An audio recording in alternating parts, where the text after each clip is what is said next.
ఆస్తి పంపకాల విషయం మాట్లాడుకుందామని పిలిచి తన భర్త రాజేష్ గౌడ్పై పటాన్చెరు కాంగ్రెస్ నియోజకవర్గ ఇన్ఛార్జి కాట శ్రీనివాస్ గౌడ్ దాడి చేసి దౌర్జన్యానికి పాల్పడ్డాడని బీఆర్ఎస్ నేత కాట సునీత ఆగ్రహాన్ని వ్యక్తం చేశారు. అన్నదమ్ముల ఆస్తి తగాదాల్లో అధికారం అడ్డు పెట్టుకుని అన్న రాజేష్ గౌడ్ ను కాట శ్రీనివాస్ గౌడ్ ను గల్ల పట్టుకుని కొట్టారని ఆరోపించారు. ఈ విషయమై రామచంద్రాపురం పిఎస్ ఏసీపీ శ్రీనివాస్ కుమార్ కు ఫిర్యాదు చేయగా కేసు నమోదు చేసి దర్యాప్తు చేస్తున్నారు. 2 నెలల క్రితం హరీష్ రావుకు మద్దతుగా మాట్లాడాడని మనసులో పెట్టుకుని వదినాని కూడా చూడకుండా కాట శ్రీనివాస్ తనపై దుర్భాషలాడారని మండిపడ్డారు. జరిగినటువంటి ఇన్సిడెంట్ మీద ఒక ఫ్యామిలీ పర్సనే కాకుండా పటాన్చెరుకు కాంగ్రెస్ పార్టీ ఇన్ఛార్జ్ అని చెప్పుకునే ఒక రోల్ మోడల్ అని చెప్పుకునే లీడర్ మీద నేను మాట్లాడబోతున్నా. సో కాల్డ్ కాట శ్రీనివాస్ గౌడ్ గారి మీద మాట్లాడబోతున్నా. నేను ఇది ఫ్యామిలీ కమ్ పొలిటికల్ ఇష్యూ.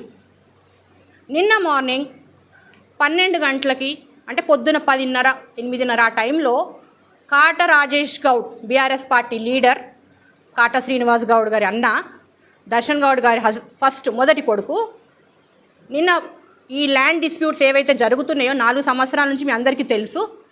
ఈ ఆస్తి పంపకాల గొడవలు ఇవన్నీ తెలిసిన విషయమే. దాని మీద మాట్లాడదామని చెప్పి మా చిన్న మామగారు అయినటువంటి కృష్ణాగౌడ్ కాట కృష్ణాగౌడ్ గారింటికి పిలిపించారు. అశోక్ నగర్లో వినాయక్ నగర్లో ఉంది ఆయన ఇల్లు. అక్కడ మా పెద్ద మామగారు వాళ్ళ అబ్బాయి మహేష్ గౌడ్ ఉన్నారు, కృష్ణగౌడ్ గారు ఉన్నారు, కృష్ణగౌడ్ గారి కొడుకు శివ గారు ఉన్నారు. మాట్లాడదామని పిలిపించుకున్న ఇంటికి ఆస్తి పంపకాల్లో ఒకటే అడిగిండు మా ఆయన. ఏమడిగిండు?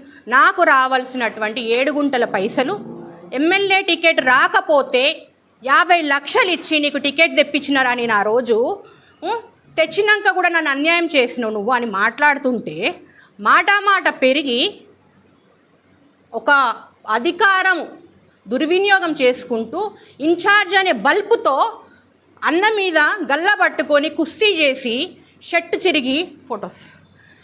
చిరిగే విధంగా కొట్టి 2 నెలల క్రితమే బీఆర్ఎస్ నాయకుడు అయినటువంటి కాటా రాజేష్ గౌడ్ గారు ఆరోగ్యం పరిస్థితి సరిగ్గా లేక బీపీ ఎక్కువైపోయి ఇబ్బంది పడ్డారు. అది అందరికీ తెలిసిన విషయమే. ఇక్కడ కూడా మోస్ట్ ఆఫ్ దెమ్ అందరికీ తెలుసు.